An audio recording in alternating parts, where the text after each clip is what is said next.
இந்த கதை மயிலாப்பூரில இருந்து ஆரம்பிக்குது. அங்க மீனாங்கிற பாட்டி ஒருத்தங்க தனியா இருந்து வந்தாங்க.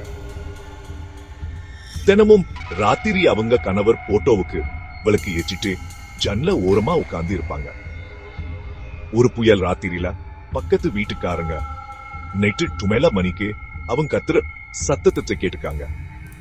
ஆனா காலையில பார்த்தா மீனா பாட்டி அங்க காணோம். அங்க அவங்களோ கணவர் போட்டோ மட்டும் மங்கலான வெளிச்சத்தில தீபம் இருந்துச்சு.